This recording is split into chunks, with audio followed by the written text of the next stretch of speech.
Hello, konnichiwa and aloha. I'm Peter Bradshaw of The Guardian and welcome along once again to this plucky little film review channel holding its own, with your help, against the heartless behemoths of big media. And as ever, I have to pre-invite you to subscribe to this channel and leave a comment. Everyone who loves cinema owes Francis Ford Coppola a very great deal, including honesty. His ambitious and earnestly intended new film, Megalopolis, resoundingly dedicated to his late wife Eleanor, has some flashes of humour and verve. It's the story of a tormented visionary architect in retro-futurist New York, fused with ancient Rome. Jon Voight's scene with his bow and arrow shoots a witty dart. The film's heavily furnished Art Deco theatricality sometimes creates an interestingly self-aware spectacle, like an old-fashioned modern dress production of Shakespeare.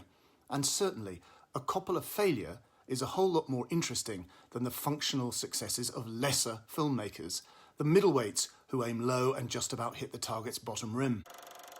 Sadly, for me, this is a passion project without passion, a bloated, boring, bafflingly shallow film full of high school valedictorian verities about humanity's future. It's simultaneously hyperactive and lifeless, lumbered with some awful acting and uninteresting, inexpensive-looking VFX work, which achieves neither the texture of analogue reality nor a fully radical digital reinvention of physical existence. Yet this sci-fi conspiracy drama thriller, avowedly inspired by the Catiline plotters of ancient Rome, does ask a valid question. The American Empire, like the Roman Empire, like any empire, can't last forever. Has America's decline and fall moment arrived? Imagine today's society as a branch of civilization about to reach a dead end. Is this way we're living the only one that's available to us? My plan is a city that people can dream about. Megalopolis. What about those standing in your way? Power to the people! Who like it the way it is? People don't need dreams. People need help now. Don't let the now destroy the forever.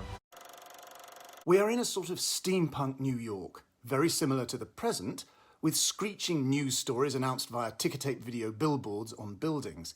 But the internet appears to have evolved away from being prominent, and social media is evidently, thankfully, a thing of the past.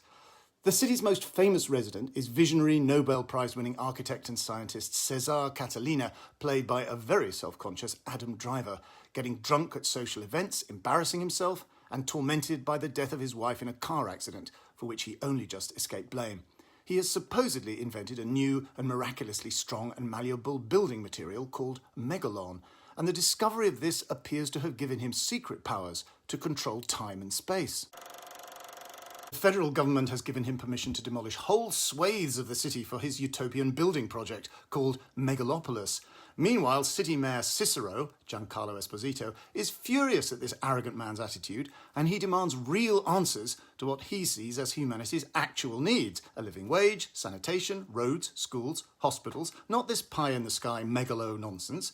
Cicero's world is shaken when his daughter Julia, Natalie Emmanuel, falls in love with Catalina, creating a Montague-Capulet clash between old and new visions of humankind's future.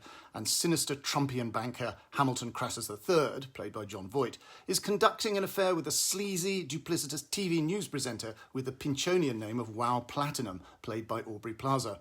Crassus's creepy grandson Claudio Pulcher, played by Shia LaBeouf, has corrupt ambitions of his own. There are moments when Coppola appears to be channeling Fritz Lang's Metropolis or Ayn Rand's The Fountainhead, and its bland, doughy rhetoric about humanity's potential seems to come, for me, from the New Deal era or even earlier. I found myself thinking of Chaplin's final speech in The Great Dictator. But the disco-dancing last days of decadent Rome simply feel dated.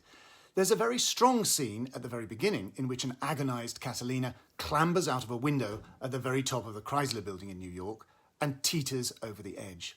The artificiality of the skyline works against suspense, perhaps, but it's a bold image. Yet the scene develops, like the whole of the rest of the film, in such a way as to abolish jeopardy, believability, and credible consequence.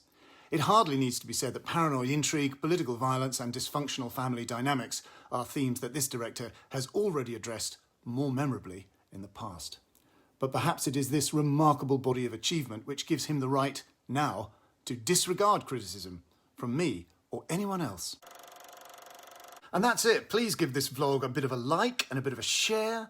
Please hit the subscribe button with all your might and leave a comment. And do remember, please, I have a book out, The Body in the Mobile Library and Other Stories. And I'm giving a reading and a Q&A at Waterstones bookstore in York this Thursday, the 26th of September at 7 p.m. So if you're in the York area, please come along. See you soon.